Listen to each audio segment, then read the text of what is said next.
Deux pasteurs manipulateurs oublient leur mission.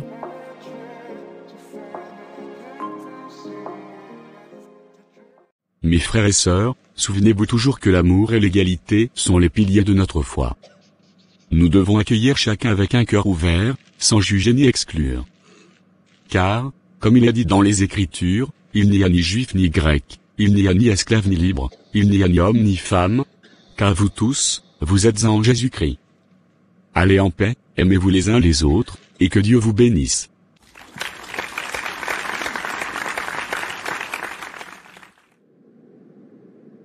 Clara, tu as un moment.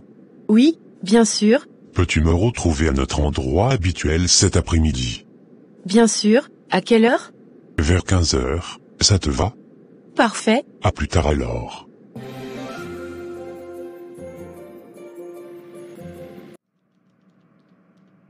Dora, as-tu entendu les dernières nouvelles?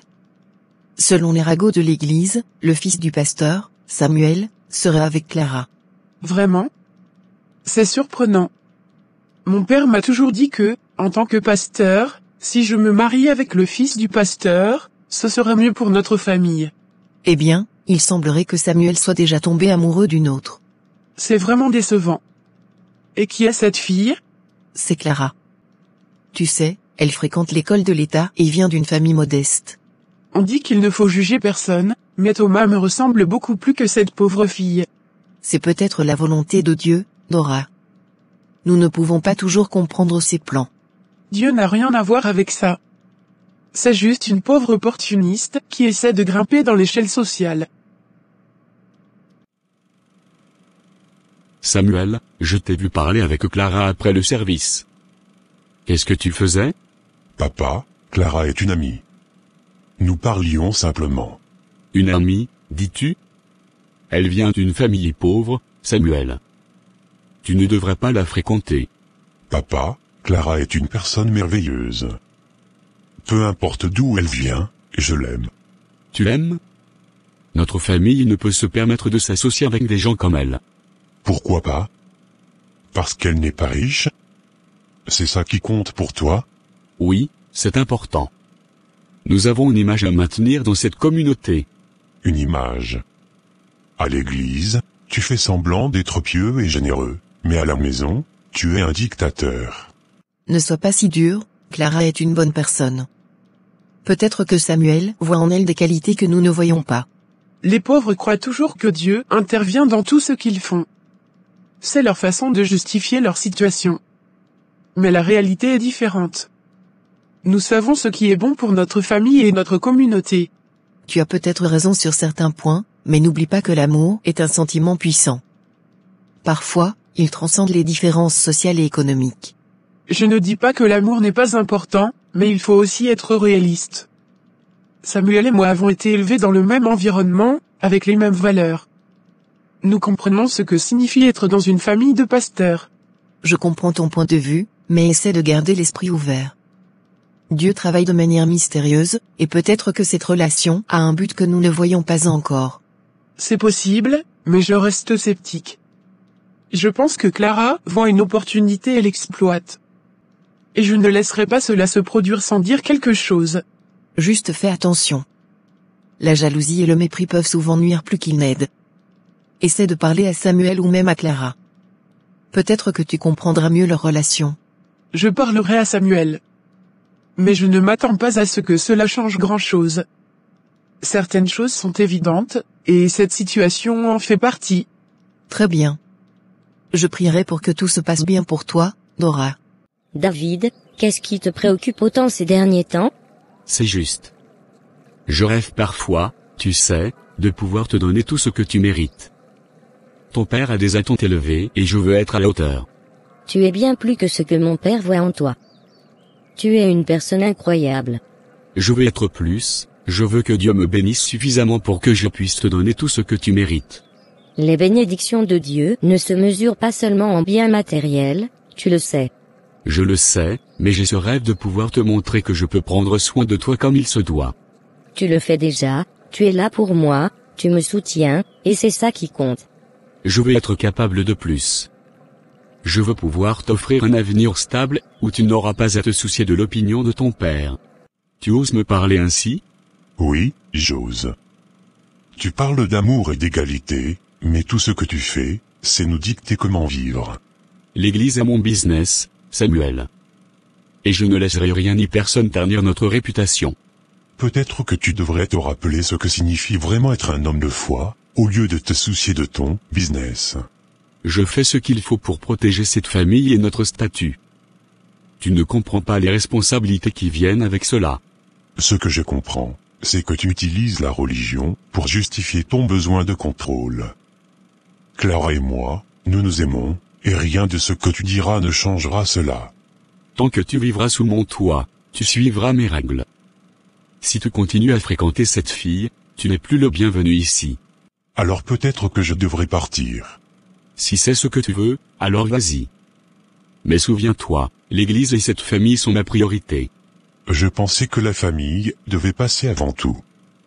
Mais je vois que je me suis trompé. Ton désir est touchant, David. Mais ce qui compte vraiment pour moi, c'est d'être avec toi, peu importe les circonstances. Je te promets que je ferai tout ce qui est en mon pouvoir pour nous donner un avenir brillant, où nous pourrons être ensemble sans crainte. Je crois en toi, ensemble, nous surmonterons tous les défis, avec ou sans les bénédictions matérielles que tu souhaites. Merci, savoir que tu crois en moi me donne la force de continuer à rêver et à travailler pour notre avenir.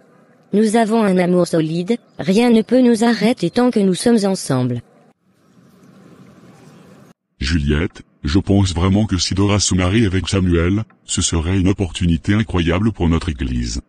Que veux-tu dire par là, Michel? Imagine les programmes que nous pourrions créer ensemble avec l'Église de Thomas.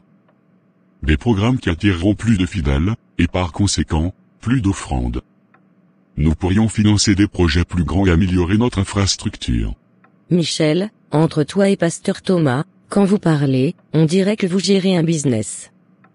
Vous oubliez que l'Église appartient à Dieu, pas à vous. Tu ne comprends pas, l'Église de Thomas lui appartient, tout comme la nôtre nous appartient. Nous devons trouver des moyens de gagner de l'argent pour soutenir notre mission. Mais à quel prix? Nous parlons de notre fille, de sa vie, de son bonheur. Ce n'est pas une transaction commerciale. Je ne dis pas que c'est une simple transaction, mais pense aux avantages. Unir nos deux familles serait bénéfique pour tout le monde. Et cela donnerait à Dora un avenir sécurisé. Un avenir sécurisé peut-être, mais à quel coût pour son bonheur et son épanouissement personnel? Tu parles comme si Samuel était un investissement. C'est plus complexe que cela, les réalités financières de maintenir une église fonctionnelle sont immenses.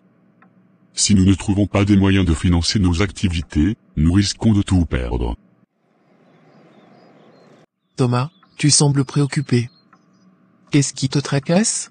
C'est cette situation avec Samuel et Clara. Ça devient ingérable. Ils sont jeunes, ils doivent faire leurs propres expériences. Tu ne comprends pas, nous avons une réputation à maintenir. Les membres de l'Église nous regardent comme des modèles. Nous ne pouvons pas laisser nos enfants s'abaisser à fréquenter des gens qui ne sont pas de notre rang. Thomas, tu parles comme si ces gens étaient inférieurs. Parce qu'ils le sont, les brebis et les insectes ne doivent pas se mélanger. Nous avons travaillé dur pour atteindre notre position actuelle. Nous ne pouvons pas tout risquer à cause des caprices de nos enfants. Mais ces caprices, comme tu les appelles, sont leur choix de cœur. Ils aiment ces personnes, et cet amour devrait compter plus que les apparences. Les apparences sont tout dans notre monde, Anna. Tu le sais aussi bien que moi. L'Église est mon business. Si les gens commencent à voir que mes enfants se mêlent à des gens de basse condition, ils perdront le respect pour moi et pour notre famille. Est-ce vraiment l'Église qui est ton business, ou est-ce notre famille? Nous devrions nous concentrer sur le bonheur de nos enfants, pas sur ce que pensent les autres. Je comprends la nécessité de soutenir l'Église financièrement, mais nous devons aussi nous rappeler notre mission spirituelle. Nous ne pouvons pas sacrifier les valeurs et les principes pour l'argent. Ce n'est pas un sacrifice des valeurs. C'est une stratégie pour assurer notre survie et notre croissance. Nous devons penser à l'avenir. L'avenir de l'Église ou celui de notre fille? Parce que, pour moi, la priorité devrait être son bonheur. Elle mérite de faire ses propres choix, pas d'être utilisée comme un pion dans un jeu d'expansion. Je ne vois pas les choses de cette manière, Je vois une opportunité de sécuriser notre avenir et de renforcer notre communauté. Tu parles toujours de sécurité et de renforcement, mais qu'en est-il de la foi? De la confiance en Dieu pour pourvoir à nos besoins sans manipuler la vie de notre fille? Nous devons être pragmatiques. Dieu nous a donné un esprit pour planifier et prendre des décisions judicieuses. C'est notre devoir de faire ce qui est nécessaire pour protéger ce que nous avons construit. Je ne suis pas contre la planification et la prévoyance, mais nous devons faire attention à ne pas perdre de vue ce qui est vraiment important. L'Église doit être un lieu de foi et de communauté, pas une entreprise. Nous pouvons faire les deux. Nous pouvons veiller à notre mission spirituelle tout en étant intelligents sur le plan financier. Et en ce qui concerne Dora, je suis sûr qu'elle comprendra les avantages de cette union. Peut-être, mais je pense que nous devons lui laisser le choix. Si elle aime Samuel et veut l'épouser pour les bonnes raisons, alors oui. Sinon, nous ne devons pas la forcer ou la manipuler pour des gains matériels. C'est joli ici. Oui. C'est vrai. Samuel, ton père est vraiment formidable quand il prêche. C'est pour ça que j'aime venir à votre église. Ses sermons sont si inspirants. Oui, il est vraiment doué pour ça. Il sait toucher les cœurs des gens. C'est rare de trouver quelqu'un qui parle avec autant de passion et de conviction. Je suis content que tu l'apprécies autant. Il met beaucoup de travail et de cœur dans ce qu'il fait. On le voit vraiment. Il a ce don de rendre les choses si claires et significatives. C'est vrai. Il est non seulement un bon pasteur, mais aussi un bon père de famille. Il a toujours été là pour nous, même dans les moments difficiles. L'Église et notre famille sont inextricablement liées. Si l'une faiblit, l'autre suivra. Tu sais combien il est important de maintenir cette façade de perfection. Une façade, Thomas? Est-ce vraiment ce que nous voulons pour nos enfants? Qu'ils vivent dans une illusion de bonheur plutôt que de trouver leur propre chemin? Ce n'est pas une illusion, c'est la réalité de notre position. Nous devons montrer l'exemple, et cela signifie parfois faire des choix difficiles. Mais à quel prix? Samuel et Léa sont en train de se détacher de nous à cause de ces choix difficiles. Ils ressentent ton contrôle comme une oppression. Je fais ce qui est nécessaire pour protéger cette famille et notre statut. Si cela signifie être vu comme un dictateur, alors soit. Mieux vaut cela que de voir notre réputation ruinée. Je t'en prie, essaie de voir au-delà de ta peur de perdre le contrôle. Écoute nos enfants. Peut-être qu'en les comprenant mieux, nous trouverons un moyen de concilier leurs désirs avec nos attentes. Je comprends ce que tu dis. Mais je ne peux pas laisser ces relations se développer. Pas tant que je suis le chef de cette famille. Je t'aime, et je sais que tu veux ce qu'il y a de mieux pour nous tous.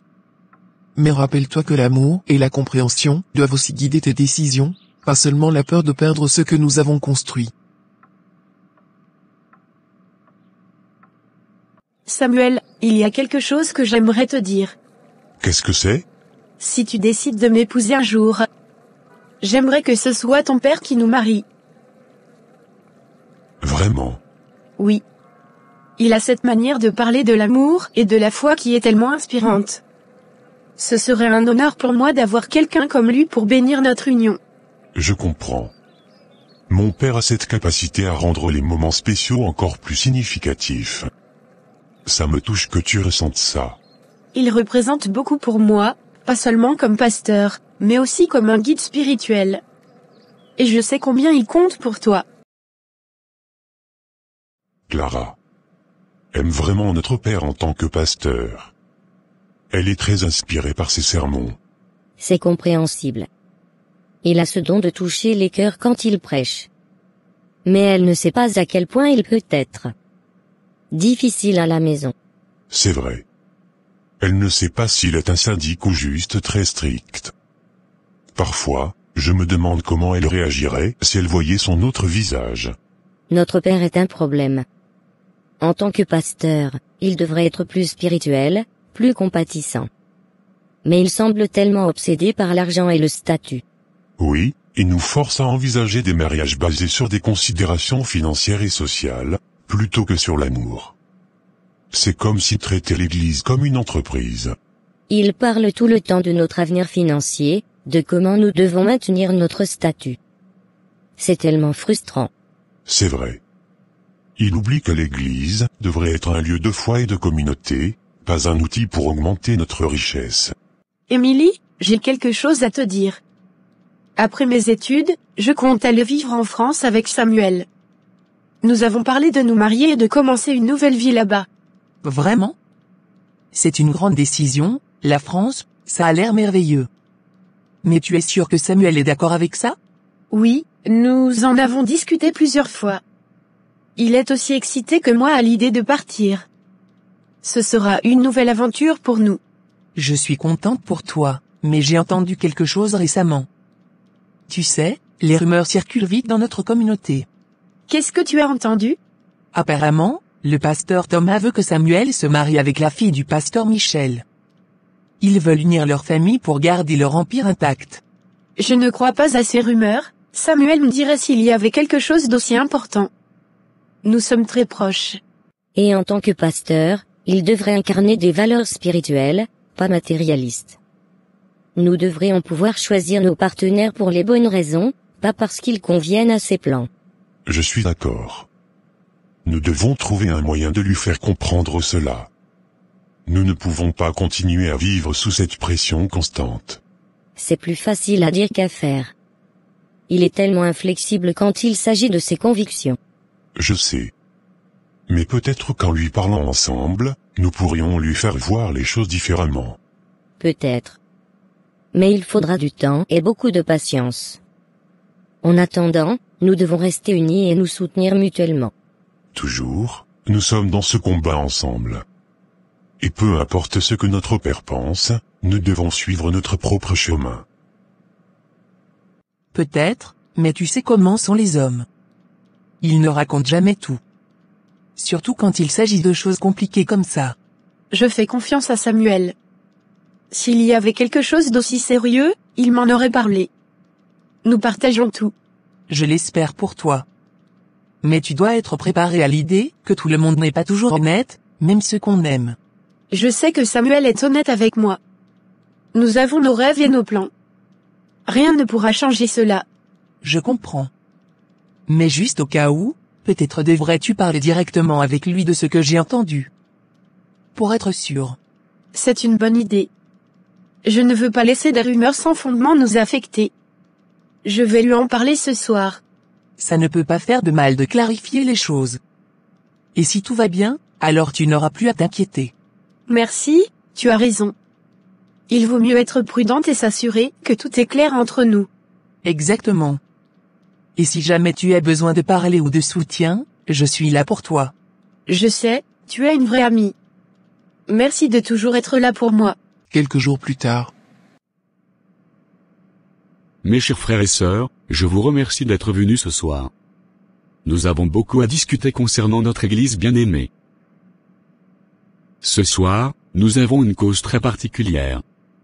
Une personne parmi nous souffre d'une tumeur crânienne et a besoin d'un traitement urgent et coûteux. Votre générosité peut littéralement sauver une vie. Je sais que chacun d'entre vous fait déjà des sacrifices, mais je suis ici pour vous demander un effort supplémentaire. La Bible nous enseigne l'importance de la générosité.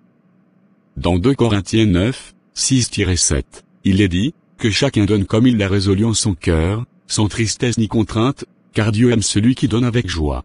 Pasteur, nous sommes prêts à aider. Mais cette personne, qui est-elle? Est-ce quelqu'un que nous connaissons? Pour des raisons de confidentialité et de respect pour la famille, je ne peux pas révéler l'identité de cette personne.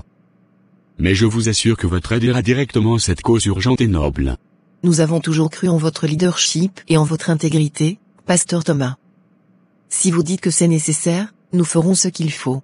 Merci pour votre confiance et votre dévouement. Que Dieu bénisse votre générosité. J'ai ici des enveloppes pour les volontaires. Je vous invite à les prendre et à donner ce que vous pouvez. Chaque contribution, aussi petite soit-elle, fera une différence. Samuel, tu sais, mon père est pasteur et ton père aussi. Nous nous ressemblons beaucoup. Tu n'as pas besoin de fréquenter une fille de la banlieue comme Clara. Dora, tu es chrétienne. Pourquoi parles-tu des gens comme ça? Je m'en fous de l'évangile, c'est toi que je veux. Nous avons grandi dans le même monde, nous partageons les mêmes valeurs. Clara ne comprendra jamais notre univers. Ce n'est pas une question de valeur ou de monde, c'est une question de cœur. Tu ne peux pas décider de mes sentiments pour moi. Réfléchis un peu. Nos familles, nos églises. Imagine ce que nous pourrions accomplir ensemble. Les projets, les initiatives pour nos communautés. Nous serions une force formidable. Ce n'est pas une question de pouvoir ou d'influence, je veux être avec quelqu'un qui comprend mes aspirations, mes rêves, et qui m'aime pour ce que je suis, pas pour ce que je représente. Tu ne vois vraiment pas les avantages? Ensemble, nous pourrions étendre l'influence de nos églises, créer des programmes, aider plus de gens. Clara ne pourra jamais t'offrir ça. Ce n'est pas une question d'avantage matériel ou d'influence. Clara m'aime pour ce que je suis, pas pour ce que je pourrais lui apporter. Et c'est ce que je veux dans ma vie. Tu fais une erreur, Samuel. Un jour, tu le comprendras. Anna, j'ai un plan pour ramasser plus de 100 000 $. Avec cet argent, nous pourrions investir dans notre chalet et le transformer en un lieu de retraite exclusif pour les fidèles fortunés. Imagine les bénéfices que nous pourrions tirer de cela.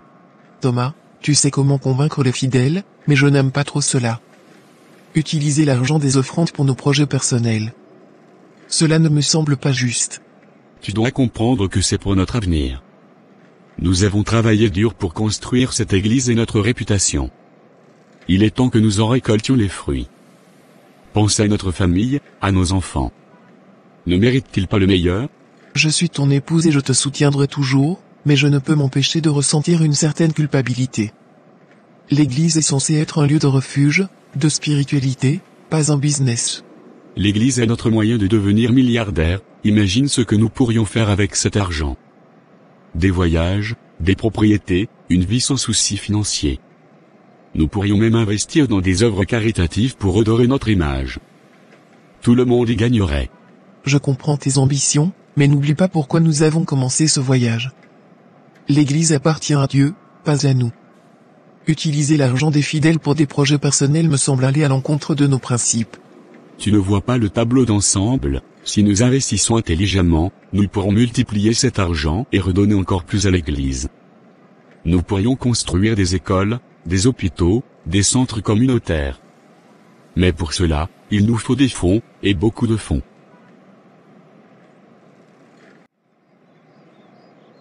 Léa, est-ce que c'est vrai que ton père ne m'aime pas pour son fils? Où est-ce que tu as entendu une chose pareille? Il y a des rumeurs, mais tu es mon ami. Je préfère entendre la vérité de ta bouche. Tu sais comment sont les gens. Ils aiment inventer des histoires, surtout quand cela concerne le pasteur et sa famille. Mon père est strict, c'est vrai, mais il n'a rien contre toi personnellement. C'est rassurant d'entendre ça de toi, mais pourquoi alors ces rumeurs persistent-elles? Parce que les gens aiment créer des drames là où il n'y en a pas. Mon père est une figure publique, et avec cela viennent des spéculations et des malentendus. Tu connais mon père, il est protecteur et veut toujours ce qu'il pense être le meilleur pour nous. Et si les fidèles découvrent la vérité? Que diront-ils en apprenant que leur argent a été utilisé pour nos projets personnels? Ils ne le découvriront pas. Je suis très prudent et convaincant. Personne ne posera de questions tant que nous continuerons à prêcher avec passion et à montrer des résultats visibles. Ils verront simplement une église prospère, et nous en sortirons gagnants. Je te fais confiance, Thomas, mais promets-moi que nous resterons prudents. Je ne veux pas que notre famille soit éclaboussée par un scandale. Ne t'inquiète pas, tout se passera bien. Nous serons plus prospères que jamais et nous pourrons offrir à nos enfants une vie de rêve. Fais-moi confiance. D'accord, je te fais confiance. Mais je reste inquiète. L'église devrait être un lieu de foi, pas une entreprise. Nous faisons ce qui est nécessaire pour notre famille et notre avenir. Tout ira bien, tu verras. Mais je sens qu'il y a quelque chose de plus. Est-ce qu'il pense vraiment que je ne suis pas à la hauteur pour Samuel? Clara, tu es une personne merveilleuse et intelligente. Mon père voit en toi une jeune femme déterminée et pleine de potentiel.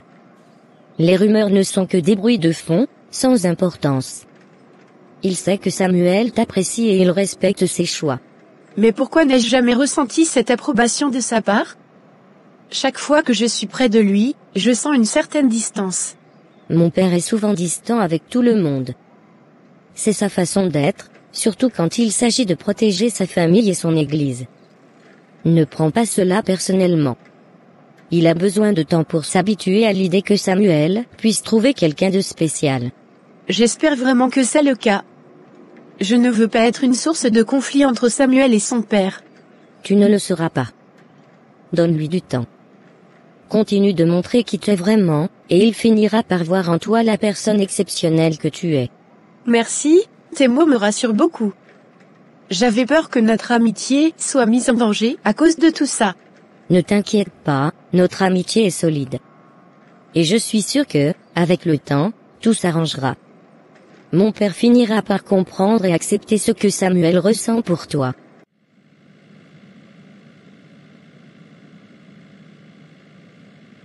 Paul, je dois te parler de quelque chose qui me pèse sur le cœur. Thomas. Il n'est pas vraiment un homme de Dieu. Il se focalise tellement sur l'argent.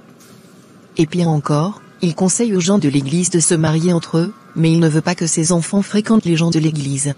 Marie, Thomas est mon ami depuis longtemps, mais je dois avouer que j'ai toujours eu des doutes sur lui. Il y a quelque chose chez lui qui me semble superficiel, comme s'il jouait un rôle. Il utilise l'église comme un business. Il a des plans pour amasser des fonds énormes sous prétexte de projets caritatifs, mais il investit cet argent dans des biens personnels. Je ne sais plus quoi penser. Cela ne me surprend pas, malheureusement. J'ai remarqué qu'il met beaucoup d'emphase sur les dons et les contributions financières.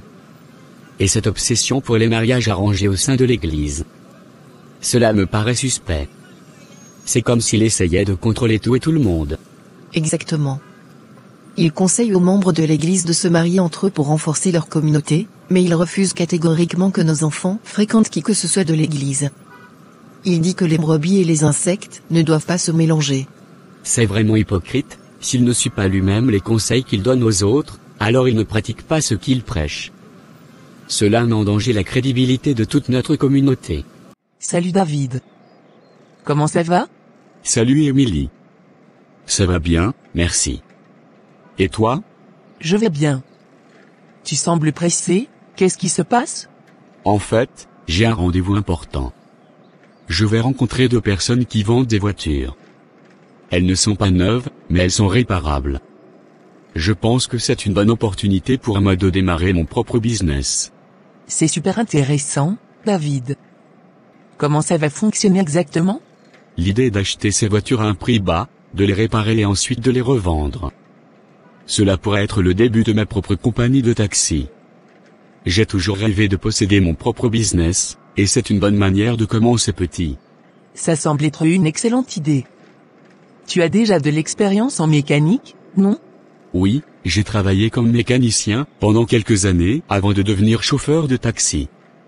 Donc, réparer ces voitures ne sera pas un problème pour moi. C'est plus la gestion du business qui sera un nouveau défi. Je suis sûr que tu feras du bon travail. Tu as toujours été quelqu'un de déterminé et de travailleur. Je suis perdu, j'aime Thomas, mais je ne peux plus supporter cette façade. Je veux que notre famille soit guidée par de véritables valeurs chrétiennes, pas par l'avidité et la manipulation. Tu as raison de te poser des questions, nous devons être des exemples pour nos fidèles.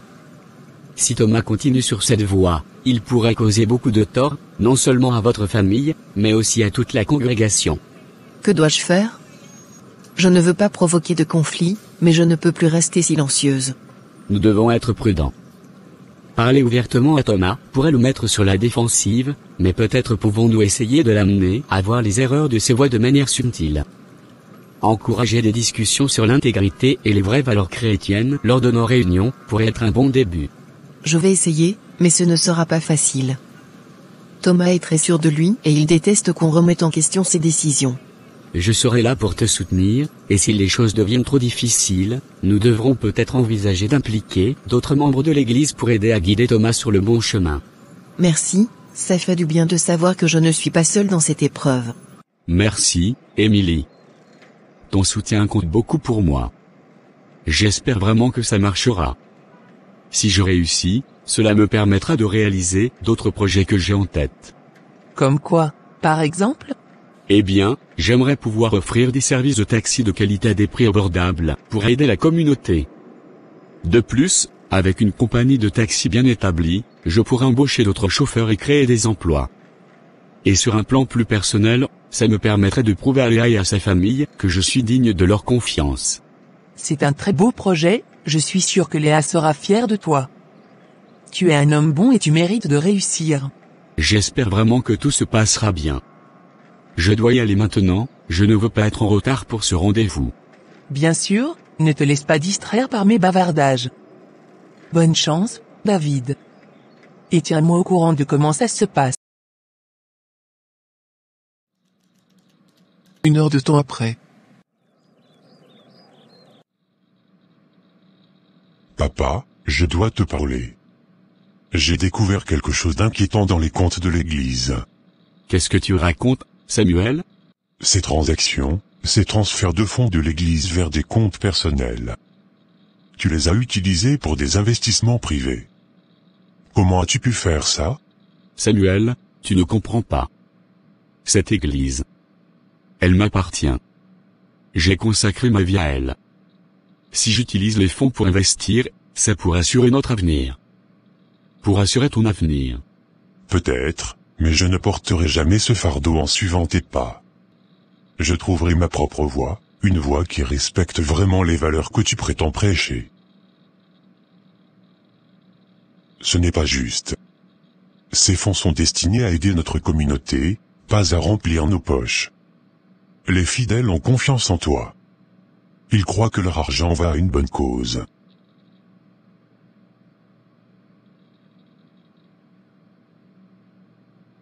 Et c'est le cas.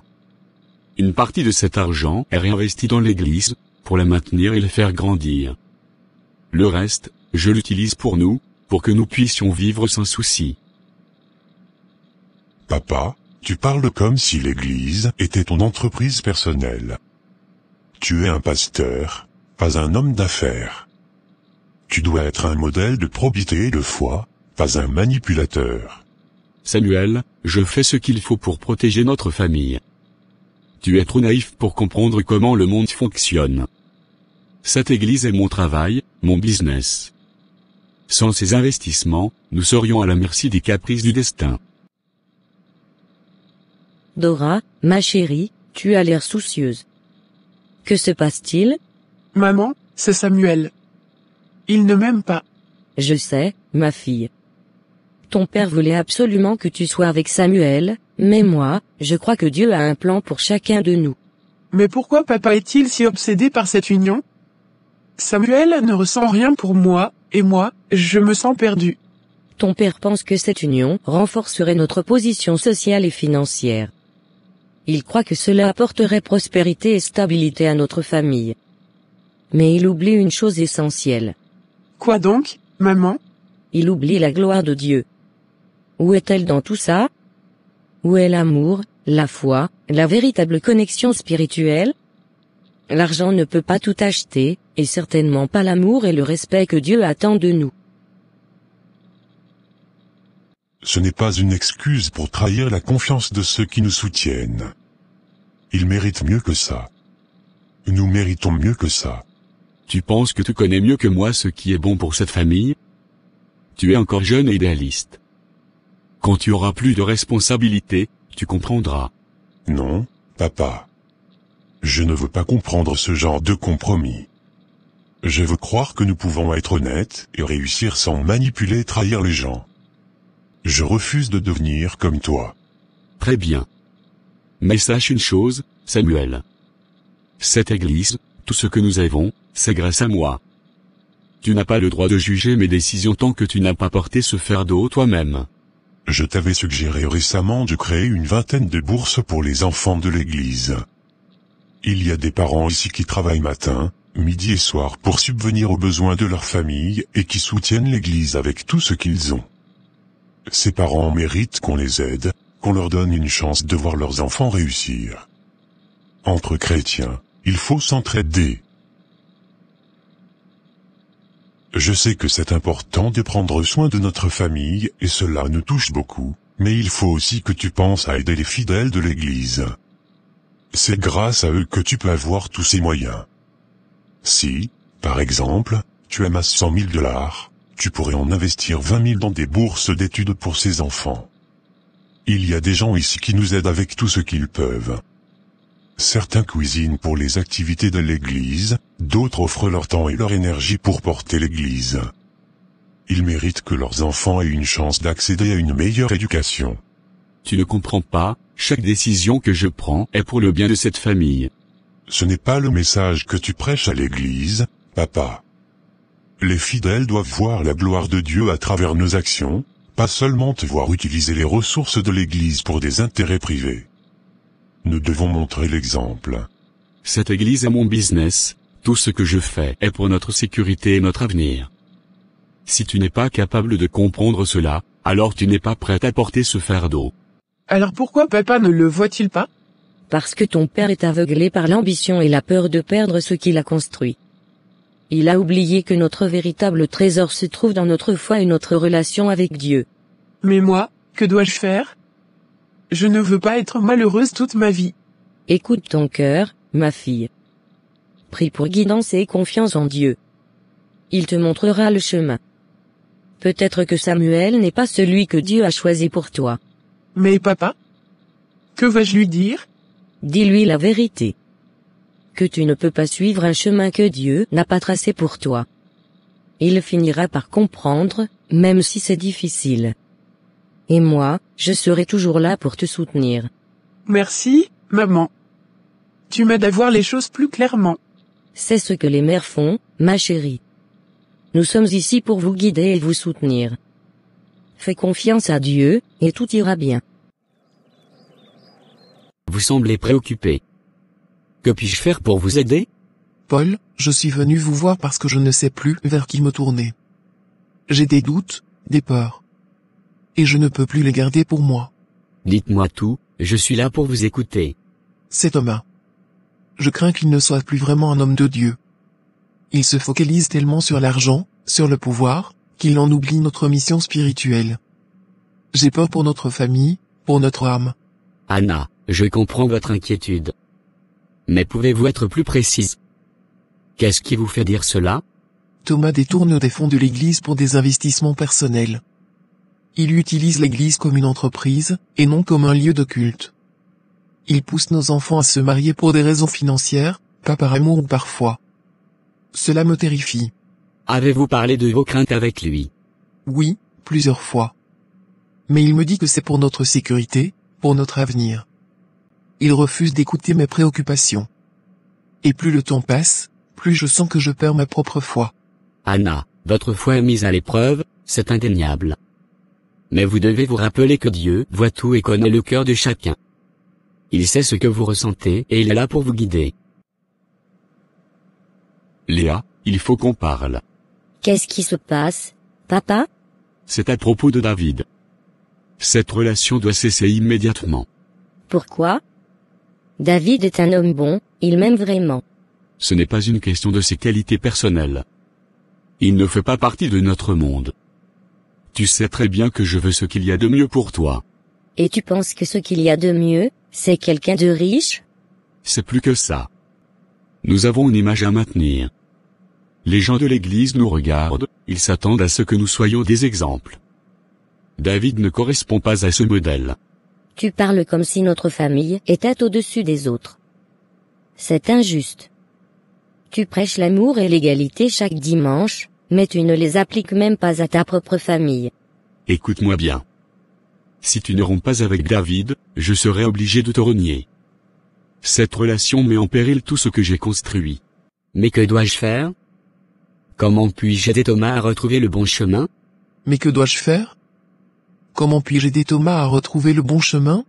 Continuez à prier, priez pour lui, pour votre famille, et pour vous-même. Et parlez-lui encore, avec amour et patience. Parfois, un cœur endurci met du temps à s'ouvrir, mais avec la foi et la persévérance, rien n'est impossible. Merci, j'avais besoin de parler à quelqu'un. J'avais besoin de savoir que je ne suis pas seul. Vous n'êtes jamais seul, Dieu est avec vous, et moi aussi. Si jamais vous avez besoin de parler, de prier ensemble, vous savez où me trouver. Merci, je vais continuer à prier et à espérer. Pour Thomas, pour notre famille, et pour notre foi. Que Dieu vous bénisse, soyez courageuse et gardez la foi. tu ne peux pas me demander de choisir entre l'amour et ma famille. Ce n'est pas juste. Je ne te demande pas de choisir. Je te donne un ultimatum. Soit tu romps avec David, soit tu n'es plus ma fille. Papa, tu ne peux pas me faire ça. Je t'en prie, essaie de comprendre. Je l'aime vraiment. L'amour ne suffit pas, Léa. Il faut penser à notre avenir, à notre réputation. C'est pour ton bien. Non, c'est pour ton image. Tu es prêt à sacrifier ton propre bonheur, et maintenant tu veux sacrifier le mien. Tu es prêt à renier ta propre fille pour garder une façade parfaite. C'est le prix à payer pour le respect et la stabilité. Alors je suppose que notre relation père-fille n'a jamais compté pour toi. Si c'est ton choix, je préfère vivre sans ton approbation plutôt que sans mon intégrité. Léa, je fais ça par amour pour toi. Un jour, tu comprendras. Samuel, c'est Émilie. Clara a eu un accident de voiture. Ce n'est pas grave, mais elle est à l'hôpital. Elle a besoin de toi. Quoi? Où est-elle? Je viens tout de suite. Rejoins-moi dans le jardin. D'accord. Émilie, où est-elle? Est-ce que tout va bien? Elle est dans la chambre 203. Les médecins disent qu'elle va bien, juste quelques contusions. Mais elle est bouleversée.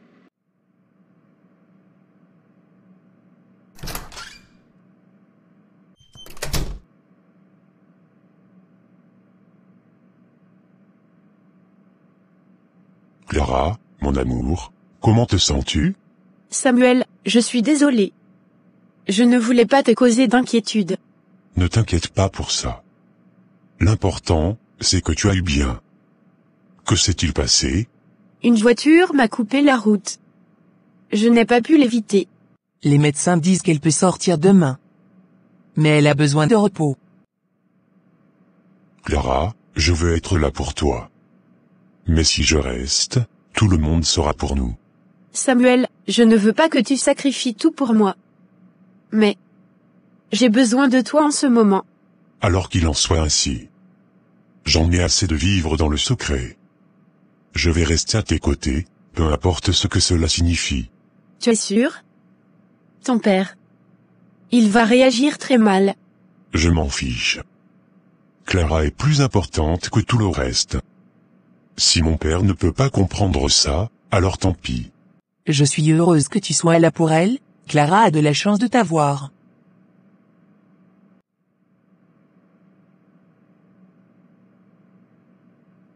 Marc? Que fais-tu ici?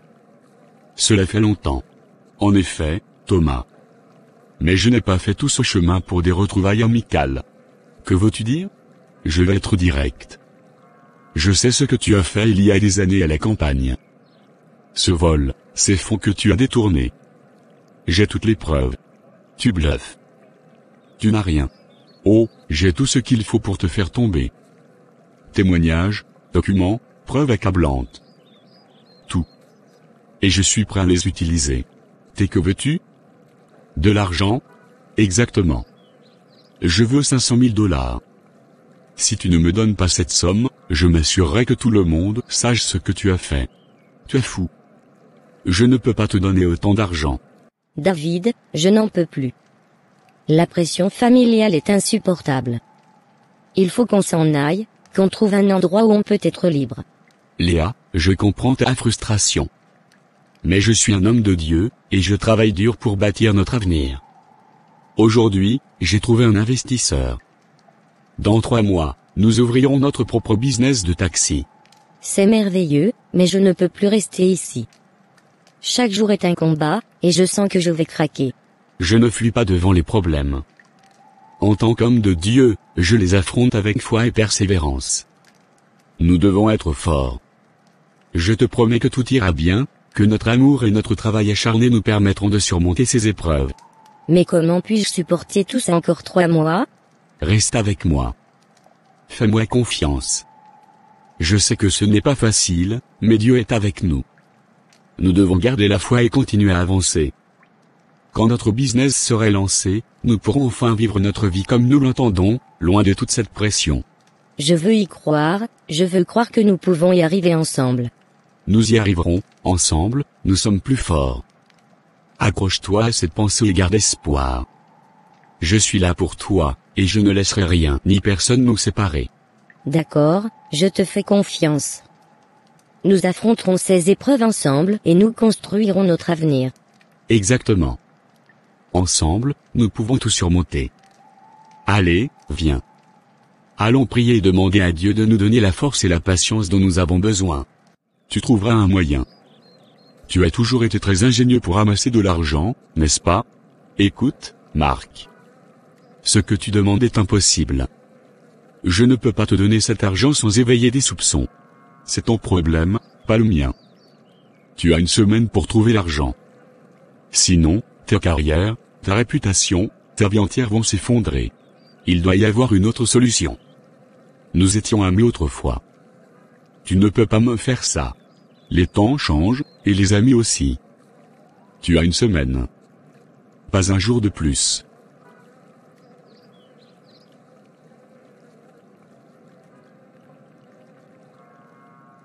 Oh, et un dernier conseil, Thomas. Ne t'avise pas de contacter la police ou de tenter quelque chose de stupide. Les preuves seront révélées au premier signe de trahison. Anna, je te remercie de m'avoir invité. J'avais besoin de parler à quelqu'un qui comprend ce que je traverse. Tu sais que tu peux toujours compter sur moi, Juliette. Nous traversons des épreuves similaires. Nos maris, Thomas et Michel, ont pris des chemins qui nous inquiètent. La Bible nous dit d'obéir à nos maris, mais que faire quand ils sont sur une mauvaise pente? J'ai essayé de le supporter, de prier pour lui, mais maintenant je pense que nous devons agir. Tu as raison. Un pasteur doit prendre soin de son troupeau. Si la tête du troupeau n'est pas bonne, le corps ne le sera pas non plus.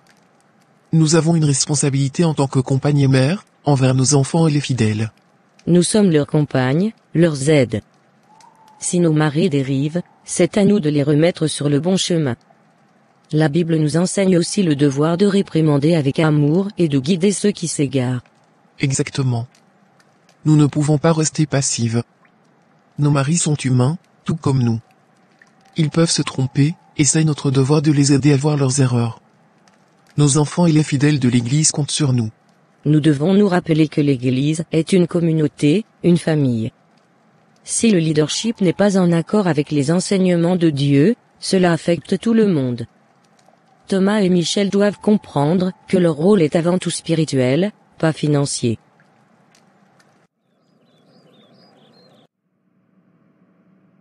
Pourquoi tu m'as caché que ton père ne m'aime pas? Clara, je ne voulais pas te blesser. Je pensais que ça n'avait pas d'importance. Pas d'importance? Comment ça peut ne pas avoir d'importance? Ton père est une figure majeure dans ta vie, et il ne m'apprécie pas. Je sais, mais je pensais que son opinion ne changerait rien entre nous. Je t'aime, Clara, et c'est tout ce qui compte pour moi. Tu ne comprends pas, ça change tout. S'il ne m'aime pas, ça rend notre relation beaucoup plus compliquée. Pourquoi ne m'as-tu rien dit plus tôt? Parce que je voulais te protéger. Mon père peut être difficile. Il a des idées bien arrêtées sur ce qu'il veut pour moi et pour notre famille. Mais tu aurais dû me faire confiance, me dire la vérité. Maintenant, j'ai l'impression que tu as essayé de me cacher une partie importante de ta vie. Je suis désolé, vraiment. Je n'ai jamais voulu te mentir. Je pensais juste que si nous restions forts ensemble, nous pourrions surmonter ça. Je comprends tes intentions, Samuel, mais ce n'est pas seulement à toi de décider. Nous sommes une équipe, nous devons affronter ces défis ensemble. Tu as raison.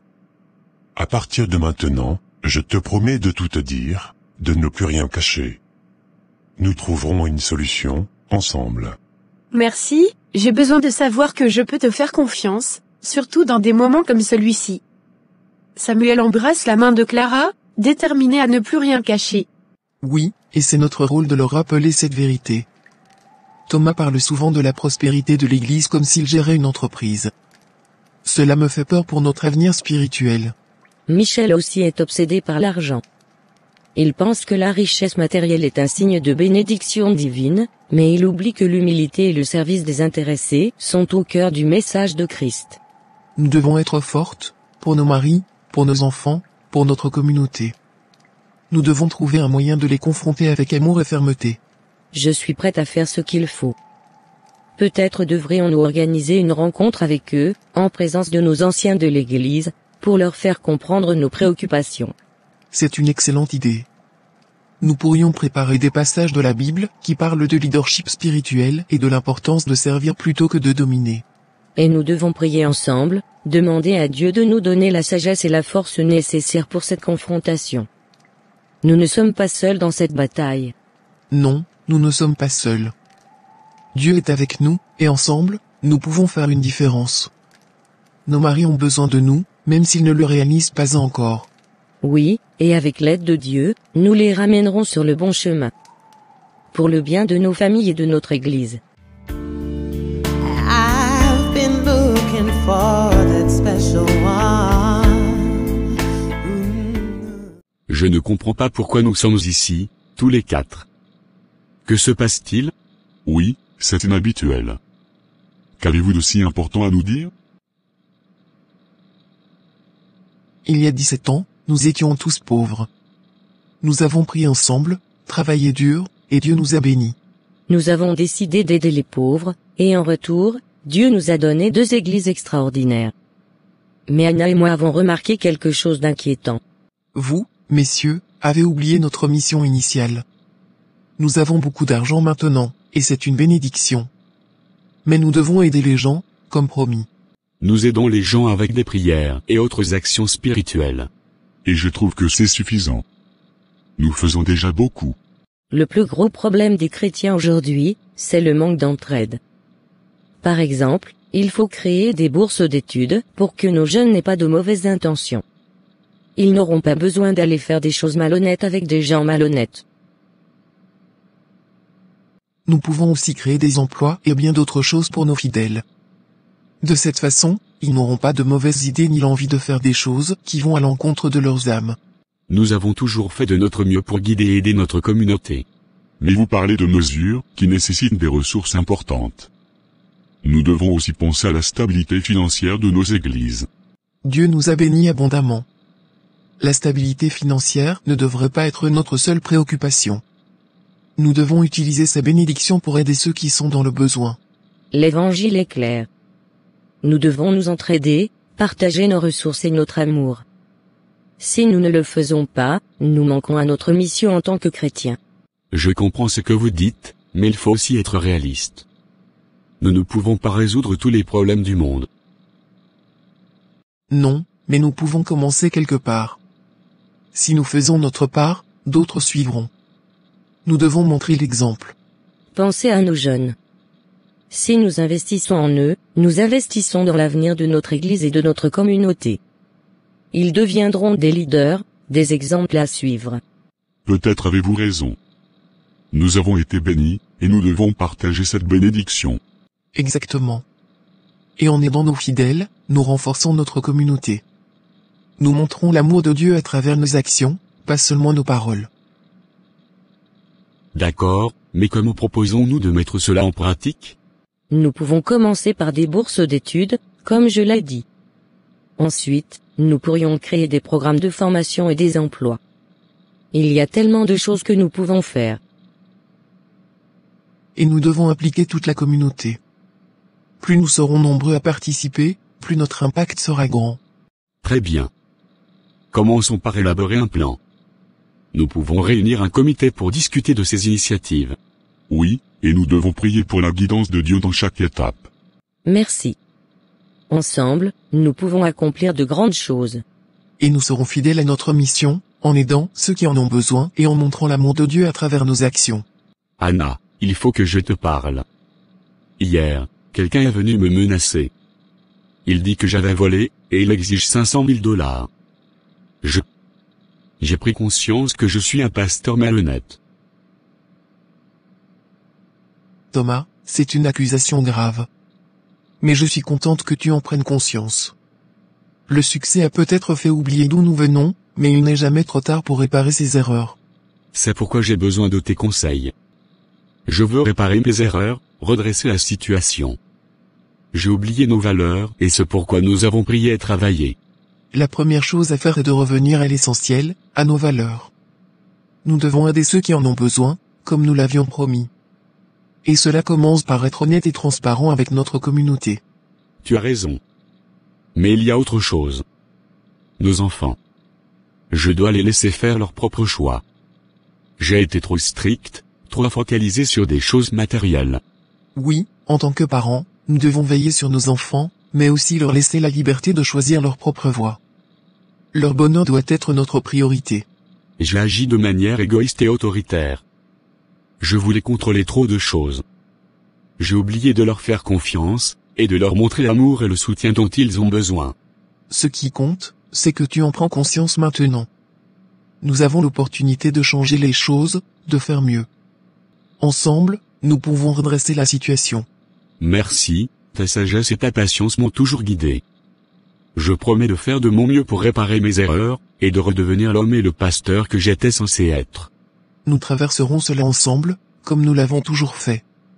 Avec foi, amour, et détermination. Et surtout, en nous rappelant toujours d'où nous venons et pourquoi nous sommes ici. Merci, Juliette chérie. Ta foi me donne la force dont j'ai besoin. Allons-y, faisons ce qui est juste.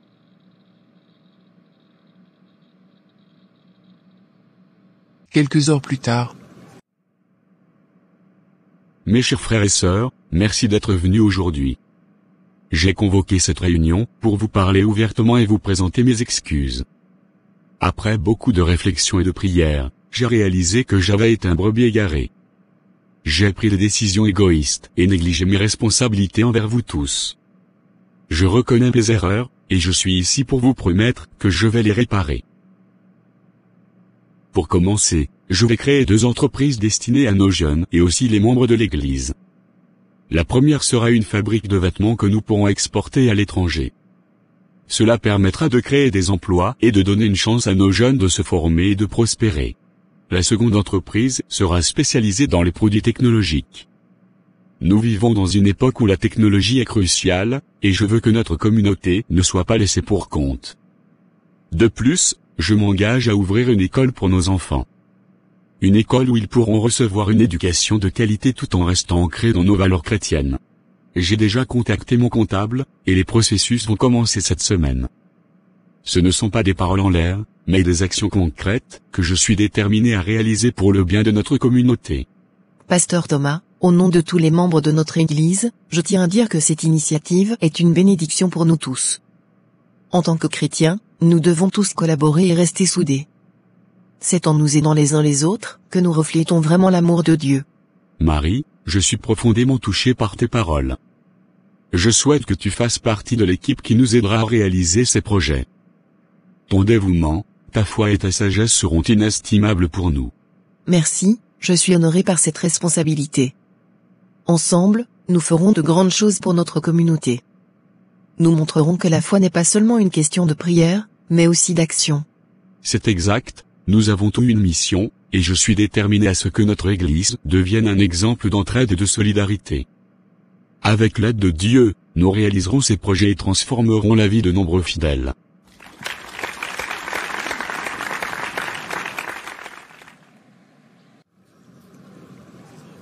David, je tiens à te présenter mes excuses. J'ai réalisé que j'ai été injuste envers toi. J'ai laissé mes préjugés et mes ambitions personnelles m'aveugler. J'ai douté de toi, de ta valeur et de ta dignité. Je sais maintenant que j'avais tort. Tu es un homme travailleur, avec une foi inébranlable en notre Seigneur Jésus-Christ. Tu as prouvé, par tes actions et ta persévérance, que tu es digne de tout le respect et de l'amour de Léa. Pasteur, j'apprécie vos paroles. Mais ce n'est pas juste une question de mots. J'aime Léa, et je veux construire un avenir avec elle, basé sur la foi et le respect mutuel. Je comprends, et je soutiendrai désormais votre relation. Je sais que tu feras tout ce qui est en ton pouvoir pour rendre Léa heureuse et pour honorer notre foi. Je veux que tu saches que tu as mon bénédiction. Merci, Pasteur Thomas. Cela signifie beaucoup pour moi et pour Léa. Nous voulons construire une vie ensemble, et votre soutien est précieux. Alors, commençons cette nouvelle page avec la bénédiction de Dieu. Que notre foi nous guide et que nos actions reflètent l'amour du Christ. Amen. Ensemble, nous pouvons accomplir de grandes choses pour notre communauté et pour nos familles.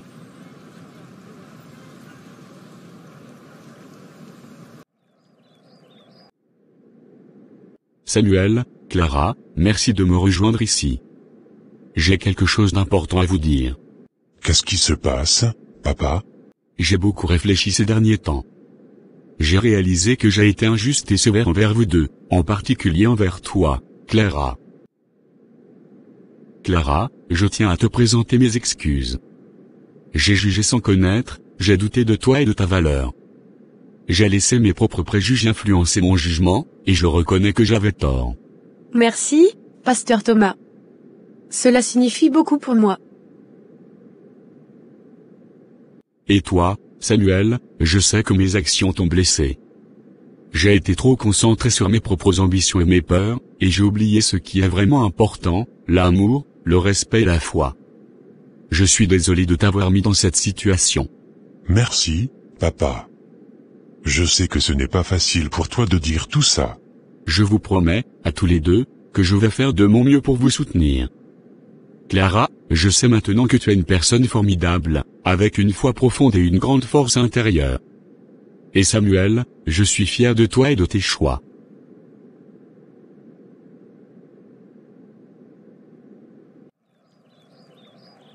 Merci papa.